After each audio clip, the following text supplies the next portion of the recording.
There was a lawyer once. His name was Francis Scott Key. He penned a song that I'm sure you're aware of. You've seen it. It's in most hymnals throughout our churches. It's called the national anthem. It is our song as an American.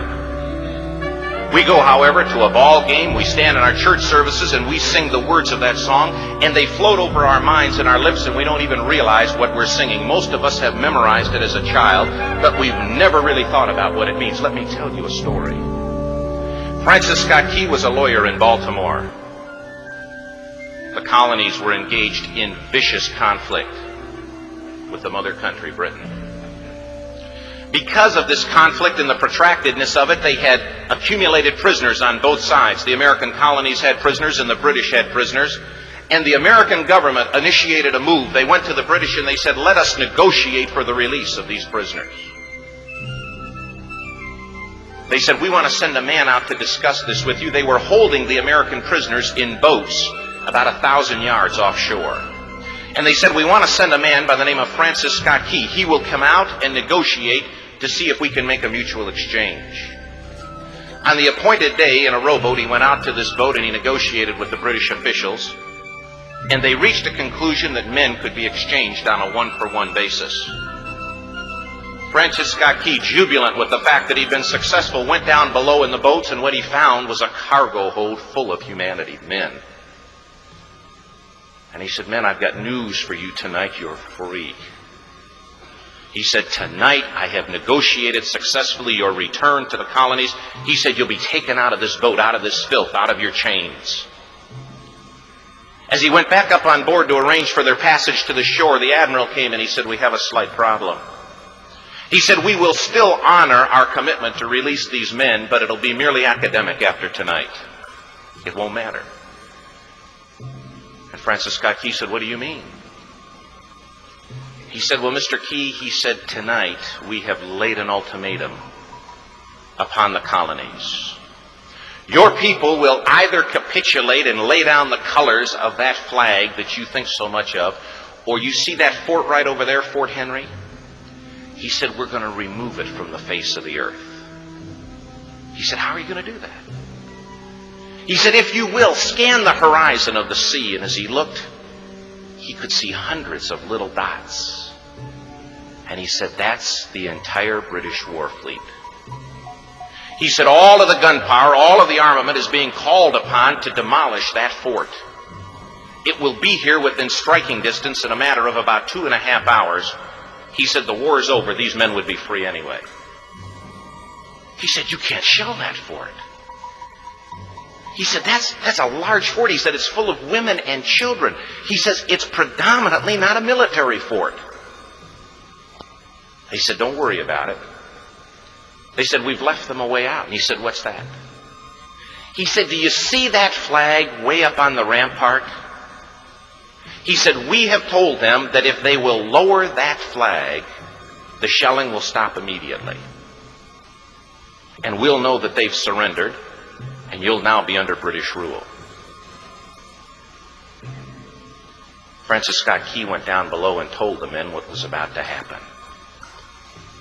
And they said, how many ships? He said, hundreds. The ships got closer. Francis Scott Key went back up on top and he said, men, I'll shout down to you what's going on as we watch.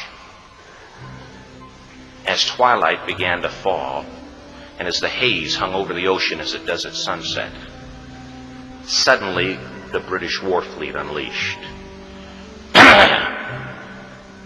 He says the sound was deafening. There were so many guns that there were no reliefs. He said it was absolutely impossible to talk or hear. He said suddenly the sky, although dark, was suddenly lit.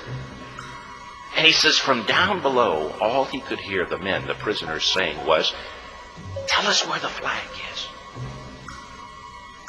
What have they done with the flag?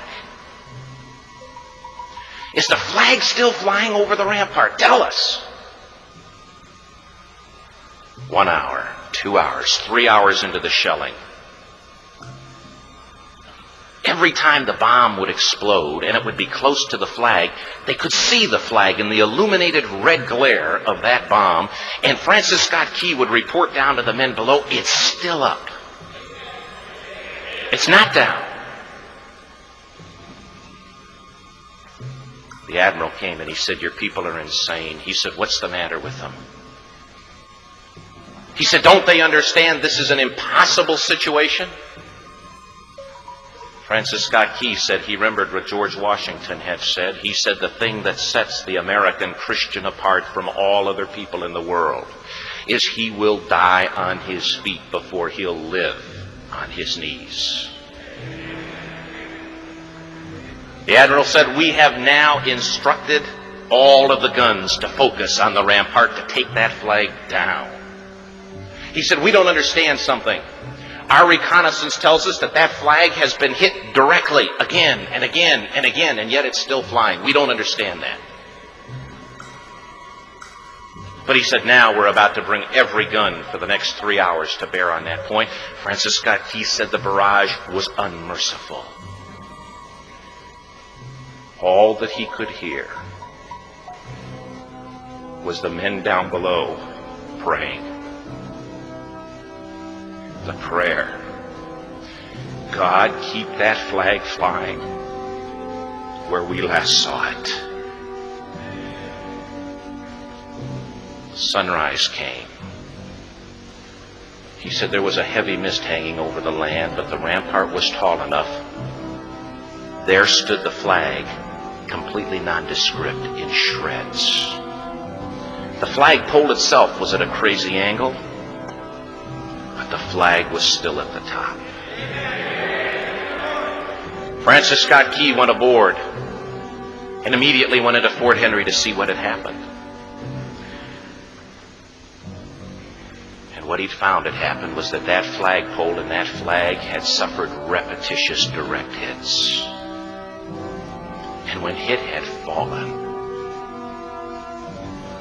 but men, fathers, who knew what it meant for that flag to be on the ground, although knowing that all of the British guns were trained on it, walked over and held it up humanly until they died. Their bodies were removed and others took their place. Francis Scott Key said what held that flagpole in place at that unusual angle were patriots' bodies. He penned the song, "Oh, say can you see by the dawn's early light what so proudly we hailed at the twilight's last gleaming? Or the rocket's red glare, the bombs bursting in air, gave proof through the night that the flag was still there. Oh, say, does that Star Spangled Banner yet fly and wave o'er the land of the free and the home of the brave?" The debt was demanded. The price, it was paid. Oh, say, can you see by the dawn's early light what so proudly we hailed at the twilight's last gleaming, whose broad stripes and bright stars through the perilous fight o'er the ramparts we watched were so gallantly streaming, and the rockets spread clear, the bombs bursting in air gave proof through the night that our flag was still there. Oh, say does that Star Spangled Banner yet wave o'er the land of the free and the home of the brave? Oh, say, does that Star Spangled Banner yet wave